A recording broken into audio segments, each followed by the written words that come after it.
अकुरा को तोमोए और अपने साथ बिताई गई यादें याद आती है। किरीहितो की मम्मी अकुरा से पूछती है कि क्या तुम उठ चुकी हो, क्या मैं अंदर आ जाऊं क्योंकि मैं तुम्हारे लिए खाना लाई हूँ। अकुरा अपने कमरे से बाहर आता है कि मैंने आपको कितनी बार मना किया है कि आप मुझे परेशान मत करो क्योंकि मैं जरूरी काम कर रहा हूँ। मम्मी को लगता है कि अकुरा पढ़ाई कर रहा है, इसलिए मम्मी अकुरा से कहती है कि तुम ये खाना खा लेना। दो फॉक्स मास्क पहने योकाई खुशी से खाने को देख रहे होते हैं, लेकिन अकुरा को नेदरवर्ल्ड में जाना है। अकुरा जानता है कि नेदरवर्ल्ड के अंदर कैसे जाया जाता है। अकुरा योकाई से कहता है कि तुम यहीं पर रहना। किरीहितो के पास ननामी के सर का एक बाल है। यातोरी अकुरा को दिखाने की कोशिश करता है कि वह अकुरा के प्रति ईमानदार है। यातोरी खुश होता है क्योंकि अकुरा को यातोरी का नाम याद होता है। अकुरा यातोरी से कहता है क्या मैं तुम्हें बेवकूफ दिखाई दे रहा हूँ क्योंकि मुझे तुम्हारा नाम याद नहीं है। अकुरा जैसे ही नेदरवर्ल्ड के अंदर जाने वाला होता है तभी यातोरी अकुरा से कहता है कि मैं भी आपके साथ जाना चाहता हूँ। दोनों योकाई कहते हैं कि तुम बिल्कुल भी मास्टर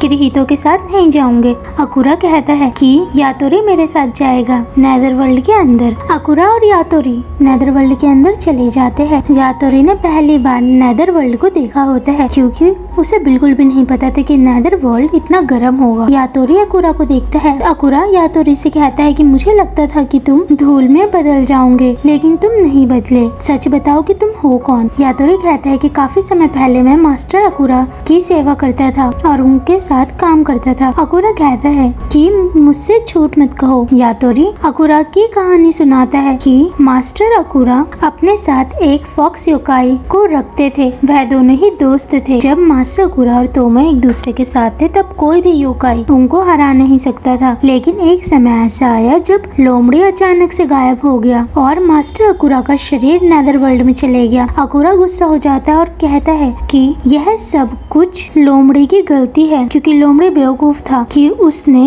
एक इंसान से प्यार किया और उसके साथ रहने का निर्णय किया। वही दूसरी तरफ तोमोए ननामी के लिए ननामी का पसंदीदा खाना बना रहा होता है। मिजुकी तोमोए से पूछता है कि क्या तुम्हें ये चीज बनानी आती है। तोमोए कहता है हाँ। मिजुकी तोमोए की मदद करता है। ननामी तोमोए और मिजुकी को देखती है। ननामी मिजुकी को जाने के लिए कहती है। ननामी खुश है क्योंकि ननामी को आज उसका पसंदीदा खाना खाने को मिलेगा। आज तोमोए मशरूम और वो सारी चीजें हटा देता है जो ननामी को पसंद नहीं होती है। नेदरवर्ल्ड में यातोरी को बहुत गर्मी लग रही होती है। अकुरा अपने शरीर को ढूंढ लेता है। अकुरा का शरीर आग के पर्वत में होता है। अकुरा खुश है लेकिन अकुरा गुस्सा भी होता है क्योंकि अकुरा को लगता है कि नेदरवर्ल्ड का सारा कचरा आग के पर्वत में जाता है और वहीं पर उसका शरीर है। अकुरा समझ जाता है कि वह अपने असली शरीर को नहीं बचा सकता है क्योंकि वह एक इंसान है, लेकिन अकुरा का शरीर धीरे धीरे जल रहा है। अकुरा हार मान लेता है। यातोरी अकुरा से कहता है कि हम जानते हैं कि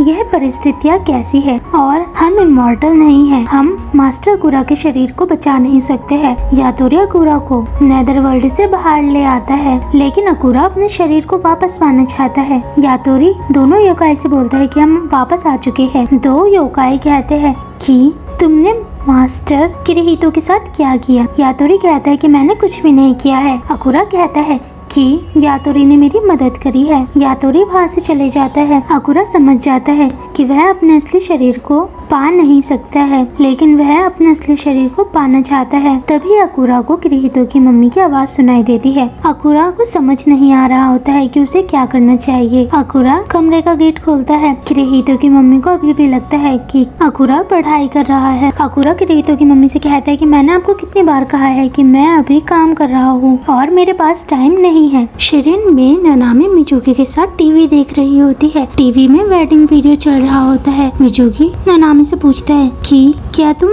शादी करना चाहती हो। ननामी कहती है कि मुझे एक शादी का प्रस्ताव मिला है। मिजुकी ननामी से पूछता है क्या सच में। ननामी कहती है कि अगर तोमोए चाहता है तो ठीक है।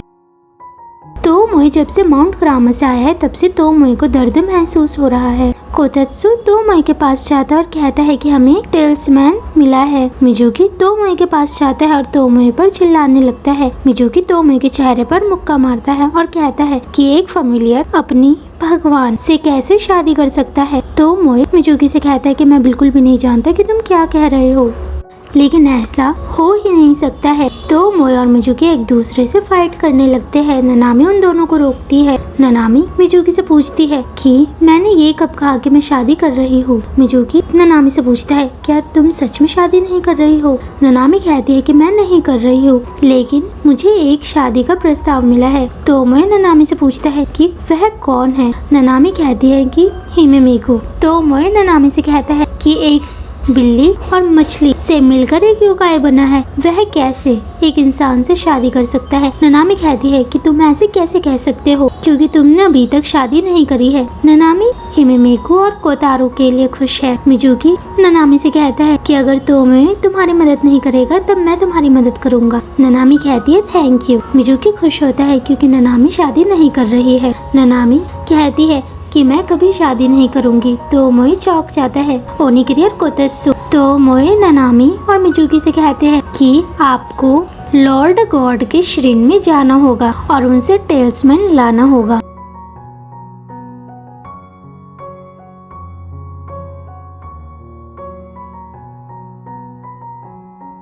तो मोए ननामी को कहता है कि मिजुकी और मैं लॉर्ड गॉड के श्रीन में जाएंगे और तुम श्रीन में रहना। मिजुकी खुश हो जाता है। तो मोए कहता है कि हम 2 फैमिलियर ही लॉर्ड गॉड के श्रीन में जाएंगे। ननामी कहती है कि मैं भी तुम्हारे साथ जाऊंगी। तो मोए कहता है बिल्कुल नहीं। ननामी फिर भी उनके साथ जाना चाहती है। तो मोए को ना चाहकर भी ननामी को अपने साथ ले जाना पड़ता है। ननामी खुश हो जाती है। ननामी गेट के अंदर चले जाती है। तो मोए और मिजुकी गेट के अंदर चले जाते हैं। कुछ समय के बाद मिजुकी तो मोए से कहता है कि ननामी गेट से बाहर नहीं आई है। तो मोए और मिजुकी ननामी को ढूंढ रहे होते हैं। ननामी एक बच्चे में बदल जाती है। तो मोए चौंक जाता है। तो मोए जैसे ही ननामी के हाथ को पकड़ने की कोशिश करता है तब ननामी वहाँ से चले जाती है। मिजुकी तो मोए से कहता है कि ननामी 12 साल पीछे जा चुकी है, जिस समय ननामी एक बच्ची थी। तो मोए ननामी को देख रहा होता है। ननामी अपने पापा से मिलती है। ननामी अपने पापा से कहती है कि आज मैंने ब्रेड खरीदा है और मैं इस ब्रेड को मम्मी को दूंगी। ननामी के पापा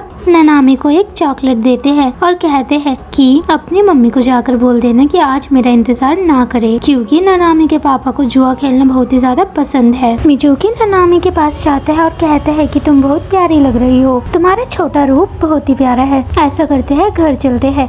ननामी सोचती है कि मिजुकी जरूर एक बुरा इंसान है। ननामी मिजुकी को मारती है, किडनैपर कहकर भाग जाती है। तो मैं मिजुकी से कहता है कि वह लड़की जरूर ननामी ही है। मिजुकी कहता है कि यह सिर्फ एक संयोग है। तो मैं ननामी के बारे में और जानना चाहता है कि ननामी बचपन में कैसी थी। ननामी घर के बाहर पहुंचती है। कुछ लोग ननामी की मम्मी से घर का किराया मांग रहे होते हैं। ननामी की मम्मी के पास मनी नहीं है। ननामी अपनी मम्मी को देख रही होती है। ननामी की चॉकलेट पिघल जाती है। ननामी चॉकलेट को फेंक देती है और अपनी मम्मी के पास जाती है। ननामी की मम्मी ननामी को देखकर मुस्कुराती है और ननामी को गले लगाती है। ननामी अपनी मम्मी को ऐसे दिखाती है जैसे कि उसने कुछ सुना ही नहीं है। ननामी की मम्मी ननामी से बहुत प्यार करती है। तोमोए ननामी को देख रहा होता है क्योंकि तोमोए जानता है कि ननामी की मम्मी को बीमारी है जो कि कभी ठीक नहीं हो सकती है और वह लंबे समय तक नहीं जी सकती है। मिजुकी चौंक जाता है। मिजुकी तोमोए से कहता है कि अब हमें चलना चाहिए। तोमोए कहता है